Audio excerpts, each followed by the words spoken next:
നമസ്കാരം. ഇന്ന് Facebook open ചെയ്തപ്പോൾ ഒരു വീഡിയോ കണ്ടു. ഒരു പെൺകുട്ടി എന്ന് പറയാം, ശരവണ ഭവനിൽ ബ്രേക്ക്ഫാസ്റ്റ് കഴിക്കാൻ ചെന്നപ്പോൾ 4 നെയ്റോസ്റ്റും കോഫിയും വടയും കഴിച്ചപ്പം 680 രൂപ ആയെന്ന്. അപ്പം അവിടെ ആ പെൺകുട്ടി തന്നെ ഒത്തിരി ആളുകൾ കഴിക്കാൻ കയറുന്നുണ്ട്. വലിയ ബില്ലായിരുന്നത്. ഞാൻ ചോദിക്കുന്ന ഒരു ചോദ്യം, ഒരു തട്ടുദോശക്കട, റോഡ് സൈഡിലുള്ള തട്ടുദോശക്കട ചെന്നാൽ ഒരു ദോശയ്ക്ക് അങ്ങോട്ട് 15 രൂപ എടുക്കുന്നുണ്ട്. 4 ദോശ നമ്മൾ തിന്നാൽ 15 30 60 രൂപ. അവരൊരു തേങ്ങാ ചമ്മന്തിയും, അത് വെള്ളം പോലെയുള്ള തേങ്ങാ ചമ്മന്തിയും ഒരു മുളക് ചമ്മന്തിയും തരും. അത് രണ്ടുമാ തോന്നും. 60ആയി. ഒരു ഓംലെറ്റ് കഴിക്കാമെങ്കിൽ ഏകദേശം 40 രൂപ എങ്ങാണ്ടാകുന്നു, 100 ആകുന്നുണ്ട്. അവിടെ തന്നെ 100 രൂപ ആകുന്നുണ്ട്. റോഡ് സൈഡിൽ നിന്ന് അവർ തരുന്ന ഒരു പ്ലാസ്റ്റിക് പേപ്പർ പ്ലേറ്റിൽ കഴിക്കണം. അവിടെ തരുന്ന അവിടെ ജഗ്ഗിൽ വെള്ളമുണ്ട്, വെളിയിൽ വെള്ളം വെച്ചിട്ടുണ്ട്, അത് കുടിച്ചിട്ട് പോകണം. അവിടെ തന്നെ നമുക്ക് ഒരു 100 കൂടുതൽ ആകുന്നുണ്ട്. വയർ നിറയത്തുമില്ല. അനുഭവം കൊണ്ട് പറയുവാണ്. എനിക്കാണെങ്കിൽ ഏകദേശം ഒരു 6 ദോശ തിന്നണം, ഒരു ഡബിൾ ഓംലേറ്റ് കഴിക്കണം. എന്നാൽ അത്യാവശ്യം പിന്നെ വടയുണ്ടെങ്കിൽ 2 വടയും കഴിച്ചാൽ അത്യാവശ്യം വയർ നിറയും. രാത്രിയിലൊക്കെ നമ്മൾ ഇറങ്ങുന്നില്ലയോ. അപ്പോൾ ആ പെൺകുട്ടി പറഞ്ഞ പ്രകാരം ഞാൻ ചോദിക്കുന്നത്, അപ്പോൾ അതിൻ്റെ അടിയിൽ ആ വീഡിയോ എടുത്ത ആളിങ്ങനെ പറയുന്നു, ഒരാൾ ഇട്ടേക്കുന്നു, നെയ്യ് സ്വർണം കൊണ്ടുണ്ടാക്കിയതാണോ, അതാണോ ഇതാണോ എന്ന് ചോദിക്കുന്നത്. വലിയൊരു ബിൽഡിങ്, AC ആണേലും നോൺ AC ആണേലും നീറ്റ് ആൻഡ് ക്ലീൻ, പെർഫെക്റ്റ്. അതിനകത്ത് ഫർണിച്ചർ, അതിനകത്ത് ഇരിക്കാനായിട്ടുള്ള ഫർണിച്ചർ, ഫാന്, കുടിക്കാൻ സൂപ്പറായിട്ടുള്ള വെള്ളം, ഫുള്ള് നീറ്റ് ആൻഡ് ക്ലീൻ. അവിടെ ഒരു വെയിറ്റർ എങ്ങനെയായാലും ഒരു 20 രൂപ 15 രൂപ അവർക്ക് ശമ്പളം കൊടുക്കണം. നീറ്റ് ആൻഡ് ക്ലീൻ ആയിട്ടുള്ള വെയിറ്റർ അവർ നമുക്ക് ഫുഡ് കൊണ്ട് തരും. നമ്മൾ അവിടെ തന്നെ ഫാനിൻ്റെ കീഴിൽ ഏകദേശം ഒരു 15 മിനിറ്റെങ്കിലും ഇരിക്കാതിരിക്കത്തില്ലല്ലോ. പിന്നെ അവിടുത്തെ ആ ഫെസിലിറ്റി എല്ലാം, ആ ഇൻഫ്രാസ്ട്രക്ചർ ഫെസിലിറ്റി അവിടെ ഉള്ളത് നമ്മൾ നോക്കണം. പിന്നെ വാഷ്റൂം ഉപയോഗിക്കാൻ പോവുകയാണെങ്കിൽ അവിടുത്തെ ഒരു ഫ്ലഷ് എങ്ങനെയായാലും ഒരു 3 ലിറ്റർ വെള്ളം ഒരു ഫ്ലഷിൽ പോകും. അപ്പം ഒരാളുടെ കൂടെ എത്ര പേര് കയറുമ്പോൾ അവരെല്ലാം വാഷ്റൂം ഉപയോഗിക്കും. കൈ കഴുകുന്നുണ്ട്, സോപ്പിട്ട് കൈ കഴുകാനുള്ള ഹാൻഡ് വാഷ് ഉണ്ട്. എങ്ങനെയായാലും പെർഫെക്റ്റ് കഴുകിക്കഴിഞ്ഞാൽ അവർ പിന്നെ പാല്, 1 ലിറ്റർ പാലിനിപ്പം 80 രൂപ. നെയ്യുടെ വില, അരിയുടെ വില, പഞ്ചസാരയ്ക്ക് ഇന്നലെ ഞാനൊരു സൂപ്പർ മാർക്കറ്റിൽ ചെന്നപ്പം പഞ്ചസാര വില 40 കടന്ന സാധനം 60 രൂപ എന്ന് പറഞ്ഞപ്പോൾ ഒരു സ്ത്രീ ചോദിക്കുന്നത് എന്താ വില കൂടിയെന്ന് പറഞ്ഞപ്പോൾ ആ സൂപ്പർ മാർക്കറ്റുകാരൻ പറയുന്നു, അത് പെട്രോൾ ഉണ്ടാക്കാനെങ്ങാണ്ട് ഈ പഞ്ചസാരയോ ശർക്കര ഉപയോഗിക്കുന്നത്, കരിമ്പ് ഏതാണ്ട് ഉപയോഗിക്കുന്നത്, അത് കാരണം വില കൂടിയാണെന്ന്. അപ്പോൾ ഈ കടക്കാരോടല്ല ഇവർ എന്ന് പറയണ്ടൊക്കെ. പിന്നെ GST ബില്ലടിച്ചാൽ അതിനകത്ത് GST ഉണ്ട്. അപ്പം നമ്മൾ ചെയ്യേണ്ടത്, കടയെ കുറ്റം പറഞ്ഞിട്ട് കാര്യമില്ല. നമ്മൾ ചെറിയ തട്ടുകട, നമ്മൾ വില കുറഞ്ഞ ആ കട, വേറെ അടുത്തൊക്കെ കടകൾ കാണുമല്ലോ, ഈ പറഞ്ഞ പോലെ ചെറിയ തട്ടുകട പോലെ, അവിടെ പോയി കഴിച്ച് നോക്ക്. ഇവിടെ നമുക്ക് വിശ്രമിക്കുകയും വേണം, 5 15 20 മിനിറ്റ് അരമണിക്കൂർ സ്പെൻഡ് ചെയ്യാൻ വേണം. നിങ്ങളെ സെർവ് ചെയ്യാൻ ആൾ വരികയും വേണം. നെയ്റോസ്റ്റ് സിലിണ്ടറിനകത്ത് നല്ല രീതിയിൽ നീറ്റ് ആൻഡ് ക്ലീനായിട്ട് നെയ്റോസ്റ്റ് ഉണ്ടായിക്കൊണ്ട് തന്നു. പിന്നെ അതിൻ്റെ കൂടെ ഒരു 3-4 ചമ്മന്തി കാണും, സാമ്പാർ, 2-3 കളറിലെ ചമ്മന്തി, പിന്നെ വട, പിന്നെന്തുവാണ് കോഫി. ഇവിടെ ഞങ്ങളുടെ തെലുങ്കാനയിൽ ഒരു ചെറിയ കപ്പ് കോഫിക്ക് 25 രൂപ, അവിടെ 35 പറയുന്നത്. അവിടുത്തെ കപ്പ് വലിയ കപ്പ്. ഇവിടെ ഒരു ചെറിയ കപ്പിലാണ്. ഞാൻ അതിശയിച്ച് പോയിട്ടുണ്ട്. ഞാൻ പിന്നെ കാപ്പി കുടിക്കാറില്ല. ഞാനങ്ങനെ ഒരു ചെറിയ കപ്പ് ചായക്ക് 15 രൂപ. ചെറിയ നമ്മുടെ ഗ്ലാസ്സിലെ ഒരു ഫുൾ ഗ്ലാസ് ചായക്കാണ് 15-12 എടുക്കുന്നത്. അത് ന്യായം, ഒത്തിരി ഉണ്ട്.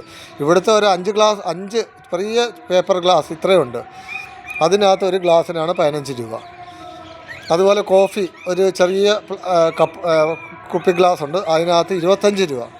കേരളത്തിൽ നോക്കുന്നുണ്ടെങ്കിൽ വലിയ പാത്രത്തിലാണ്, വലിയ കപ്പിലും ഗ്ലാസ്സിലും ഒക്കെയാണ് അവർ ചായയും കോഫിയൊക്കെ തരുന്നത്. അതിനകത്ത് നഷ്ടമൊന്നുമില്ല എൻ്റെ ഒരു അഭിപ്രായത്തിൽ. പഞ്ചസാര, തേയില, കോഫിപ്പൊടി എല്ലാത്തിനും വില കൂടുതലാണ്. ഇവർ പിന്നെ അവിടെ വർക്കേഴ്സുണ്ട്, കുക്കിങ്ങിന് ആളുണ്ട്, എല്ലാവരും ഉണ്ട്. ഒരു തട്ടുകടയിൽ ഓൾറൗണ്ടർ 1-2 ആളുകൾ, ഒരു ഭാര്യയും ഭർത്താവ് കാണത്തുള്ളൂ. ഒരു വലിയ ഹോട്ടൽ, ഒരു ശരവണ ഹോട്ടൽ, അതുപോലെ ഏതൊരു റെസ്റ്റോറൻറ്റിൽ ഹോട്ടലിൽ പോയാലും അവിടെ ഒത്തിരി ആളുകളുണ്ട്. അപ്പോൾ മേടിക്കുന്ന ഫുഡിൻ്റെ വിലയിലാണ് ഇവർ ഇതെല്ലാം ഉൾപ്പെടുത്തുന്നത്. അല്ലെന്ന് നമുക്ക് പറയാൻ പറ്റത്തില്ല. അത് കാരണം നിങ്ങൾക്ക് അവിടെ പോയി കഴിക്കാൻ താല്പര്യമുള്ളവർ പോവാം, അല്ലാത്തവർ ഇതുപോലെ ചെറിയ ഭാസ്കരൻ ചേട്ടൻ്റെ ഗോപാലൻ ചേട്ടൻ്റെ തട്ടുകടയിൽ പോയി എന്തെങ്കിലും കഴിക്കുക. ചെറിയ ചെറിയ കടകളുണ്ടല്ലോ, ചെറിയ പൈസയ്ക്ക് കിട്ടും. ഇപ്പം എൻ്റെ ഒരു അഭിപ്രായത്തിൽ എവിടെ ചെന്നാലും നമ്മളൊരു 100-150 രൂപ മുടക്കിയാൽ നമ്മുടെ വയറ് നിറയെ ഫുഡ് കിട്ടത്തില്ല. 4 പൊറോട്ട മേടിക്കാൻ ചെന്ന് കഴിഞ്ഞാൽ 15-30-60 രൂപ 4 പൊറോട്ടയ്ക്ക്. ഒരു ബീഫ് കറി 150 രൂപ. അപ്പം തന്നെ എത്രയായി? ഏകദേശം 220-230 രൂപയാകും. പിന്നെ ഒരു വാട്ടർ ബോട്ടിൽ 20 റുപ്പീസ്, അല്ലെ ഒരു ചായയോ കാഫിയോ കുടിച്ചാൽ അതിൻ്റെ വില. ഒരു മനുഷ്യൻ എൻ്റെ ഉദാഹരണം പറയാം, ഞാൻ പോയൊരു ബ്രേക്ക്ഫാസ്റ്റ് കഴിക്കാൻ പോയാൽ എങ്ങനെയായാലും എനിക്കൊരു 4 പൊറോട്ട വേണം, ഒരു ബീഫോ എന്തോലും മേടിച്ചാൽ അതിൻ്റെ പൈസ, ഒരു കോഫിയോ ചായ, പിന്നെ ഒരു വാട്ടർ ബോട്ടിൽ എങ്ങനെയായാലും 250 രൂപയാകും സാധാരണ കടയിൽ. അപ്പം ഇതുപോലത്തെ വലിയ കടകളിൽ പോയാൽ ആകത്തില്ലെന്നാണ് വിചാരിക്കുന്നത്. അപ്പം നിങ്ങൾ അങ്ങനെ കുറ്റം പറഞ്ഞിട്ട് കാര്യമില്ല. കാര്യം ഇതിനൊക്കെ നിങ്ങൾ പറയേണ്ടത് എല്ലാ സാധനത്തിനും വില കുറയ്ക്കണം. വില കുറഞ്ഞേക്ക് അരി കിട്ടണം, ഉഴുന്ന് കിട്ടണം, എണ്ണ കിട്ടണം, ഗ്യാസ് കിട്ടണം, വർക്കേഴ്സിനെ കിട്ടണം. 5000-6000 ഒന്നും വർക്കേഴ്സിനെ കിട്ടത്തില്ല. 10, 15, 20, 30 ഒക്കെ കൊടുക്കണം വർക്കേഴ്സിനെ കിട്ടാൻ, കൂലിക്കാരെ കിട്ടും, ഇതൊക്കെ ചെയ്യുന്ന ആളിനെ കിട്ടും. ഇതെല്ലാം സൗകര്യങ്ങൾ കിട്ടുകയും വേണം. പിന്നെ 25-60 രൂപയ്ക്ക് നെയ് റോസ്റ്റും ചായയും വടയും പിന്നെ ഈ ഫെസിലിറ്റി എല്ലാം കിട്ടണമെന്ന് വെച്ചാൽ നടക്കുന്ന കാര്യങ്ങളല്ല. അപ്പം ദയവ് ചെയ്ത് നമ്മളിപ്പോൾ ഒരു കാര്യം പറയുമ്പോൾ എല്ലാം കൂടെ ആലോചിച്ച് ചെയ്യുക, ആലോചിച്ച് പറയണം. ഇപ്പം ഞാൻ നോക്കിയ കമൻറ്റിനകത്ത് നിങ്ങളെ കൂടുതൽ ആളുകൾ ആരും സപ്പോർട്ട് ചെയ്യുന്നില്ല. കുറേ ആളുകൾ സപ്പോർട്ട് ചെയ്യുന്നുണ്ട്, ബാക്കി എല്ലാവരും നിങ്ങൾക്ക് എഗൈൻസ്റ്റാണ്. ആ വ്യക്തിക്ക് ആ പെൺകുട്ടിക്ക് എഗൈൻസ്റ്റാണ് ഈ കമൻറ്റ് ഇട്ടേക്കുന്നത്. ഇപ്പോൾ ഒരു ഹോട്ടലുകാരെ തന്നെ കുറ്റം പറഞ്ഞിട്ട് കാര്യമില്ല. അതിന് ഗവൺമെൻറ് മുന്നോട്ടിറങ്ങി വില നിയന്ത്രിക്കണം. എല്ലാത്തിൻ്റെ സാധനങ്ങളുടെ വില നിയന്ത്രിക്കണം. പിന്നെ അവർക്ക് GST അടക്കണം, കറണ്ട് ചാർജ്, വാട്ടർ ബില്ല് എല്ലാം ഉണ്ട്. ചുമ്മാ അതൊന്നും കിട്ടത്തില്ല. ഞങ്ങളുടെ ഇവിടെ ഒരു ചെറിയ ദോശ, ഒരു ദോശ എന്ന് പറഞ്ഞാൽ തൂവൽ പോലെ ഒരു ദോശ ഉണ്ടാക്കി തരും. അതിൻ്റെ കൂടെ കപ്പലണ്ടി ചമ്മന്തി തരും, വേറെ ഒന്നുമില്ല. അതിന് 40 രൂപയാണ് വില. എന്താ വില? ഇത്രയും വില ചോദിച്ചാൽ പറയാം ഗ്യാസിന് വില കൂടിയെന്ന്. എവിടെ വില കൂടി?